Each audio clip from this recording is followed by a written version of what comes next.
Hello everyone, in today's video I'm going to be doing a YouTube starter guide tips thing, whatever it's called. I'm basically going to be running down everything it takes to be a successful YouTuber, and I'm by no means calling myself a successful YouTuber. I mean, I hardly have any subscribers, but I've been on YouTube for a while and I understand the tricks and tips that it takes for like people to become big on this platform. So I thought I would share them with you and see if you could benefit from them. So yeah, let's get on with the video. So my first main tip is lighting. Lighting can make or break a video. You can go down one of two roads, or combine them if need be. You can either go for natural lighting or you can go for artificial lighting. At the moment I'm using a combination of natural lighting and softbox lighting. The first source, natural lighting, is good if you're awake between 10 AM and 1 PM because those are the general times where the sun is strongest. Obviously it depends on the room you're in because rooms have different light sources and like different periods of time where it's light in there, but a general gist is 10 to 1 is where the sun is most active, like brightest. I don't know how to describe it. Then there's the option of artificial lighting. I just have a softbox, but a popular method of artificial lighting is having a ring light behind the camera. Ring lights are good, but they don't work with glasses because it leaves a bit of a glare, and I also don't like it when people don't have glasses because even then you can see like a halo in their eyes, and I don't know if like other people like it, but I just don't like that because it feels like it's very unnatural. But I think that if you can find a way of making lighting work, then just go for it. I definitely say keep your cameras back to the light source so the light source is shining at you, because then you won't be a shadow or a silhouette and it will be most effective. Try to film in front of windows or like film outside, or if you're filming with a softbox, make sure it's like directly behind the camera, or have it, if you're using a combination of the two, make sure that it's not like a vast difference down the middle. You can also, if you have a fancy camera or if you have a DSLR or whatever, you can change the light settings. I've changed my light settings by a thing of 1, like you can change the light sensitivity, and I put mine at +1 just because it means that half my face doesn't then go shadowy and everything, like you can see my face is normal. But I would definitely recommend trying out the settings on your camera if you do have access to a DSLR camera, because you can make your videos look a lot better. My second subject is cameras. Now I don't believe that any camera works for YouTube because it definitely doesn't. You have to make sure you have good audio and video quality from your camera. Now I'm not saying you have to go out and buy a DSLR, I'm just saying you have to make sure that you can hear yourself clearly and you can see yourself clearly, because there's nothing worse than seeing a blurry video. I'm now going to run down the two different styles of camera that you can go for. With cameras, you are probably either one of two categories. You're either sit down talkie videos kind of like this, or you're a vlogger that goes out in public and films their daily life. For sitting down talking videos and like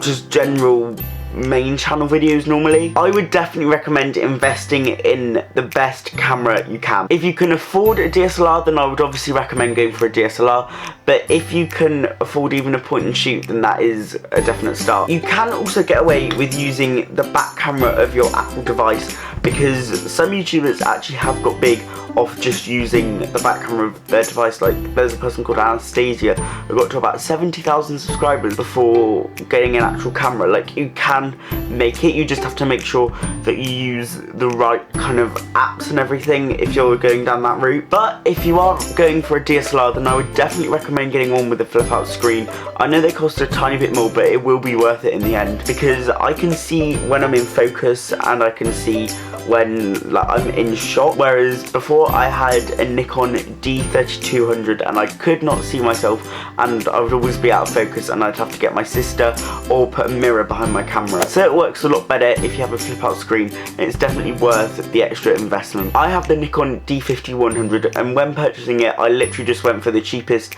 Nikon that had 1080p video and could take my lens. Obviously I didn't really care about audio quality because I knew I wanted to put a microphone on the top anyway, so I didn't really care about that. So I just went for this one because I didn't need any fancy autofocus settings, because I turn it off anyway because the motor is really loud. But this camera does have autofocus, like I can turn it on, but it just is really loud and it's not worth it. Also, when you're having a camera with a flip out screen, definitely don't look at the viewfinder, look at the lens, because then it's more of a personal experience and you're talking to the viewer instead of talking to like yourself, because it feels really indirect when someone's looking at the viewfinder the whole time instead of the lens. The other route you can go down obviously is the daily vlogging. Now you can use a load of different cameras to get like your end result. To start with, I vlogged with my iPod Touch because I didn't even have an iPhone at the time. I just used my iPod Touch because I had 32GB and I edited on there with iMovie, and it was probably the easiest way to vlog. I would definitely still be using that if I didn't get a new camera for Christmas. In the summer, if I wanted to edit with my laptop as well, I would use my GoPro. The most popular thing for vlogging though is a point and shoot camera. Now I've just got a Sony RX100, but a popular one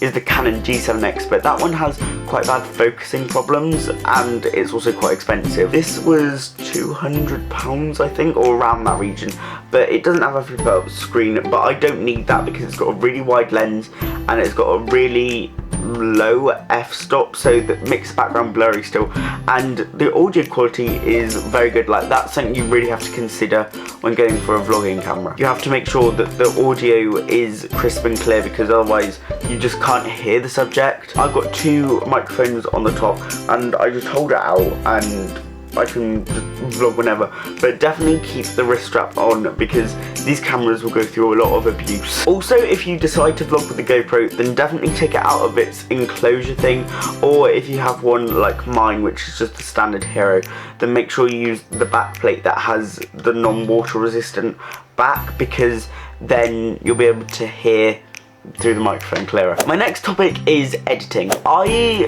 can't really talk an experience with Mac. I definitely recommend though, if you do have Mac, then just start off with iMovie. Like, don't go straight to Final Cut Pro because it will seem quite confusing if you're just making a big jump to Final Cut Pro. But if you want to do that, then go ahead.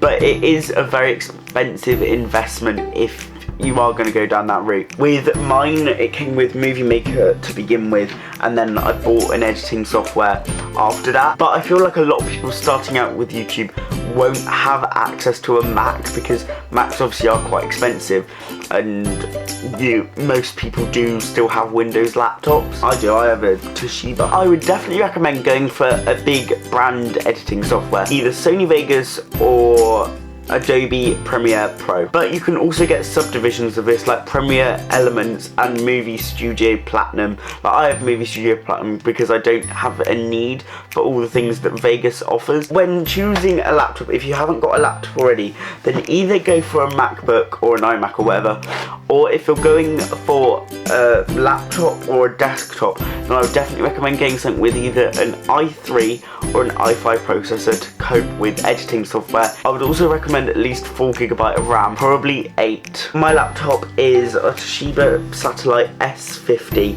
and it was £399, and it has 8GB of RAM and i5 and a 1TB storage on it, but I store all my footage on an external hard drive. Now on to actual tips. I would definitely say comment on a lot of people's videos. Don't comment things like subscribe to me, just comment general positive things that you think about the video. Just on every video that you see that you actually physically enjoy, not just because they have a big subscriber count, but if you see a video that you enjoy, then comment something that you like about it, because people will see that you're a positive person and they will click on your channel. Also try and make your name not as complicated, and make sure that you have all your channel art and profile picture looking very nice, because your channel picture is the first impression people see of you, and you want you looking nice, because otherwise they just won't click on you if it's just like the stock Google image. Also, definitely have a consistent upload scheme. I know a lot of people upload on Sundays at 6 o'clock, and a lot of people upload on Saturdays at 11 AM. Just upload, generally weekends are the best time,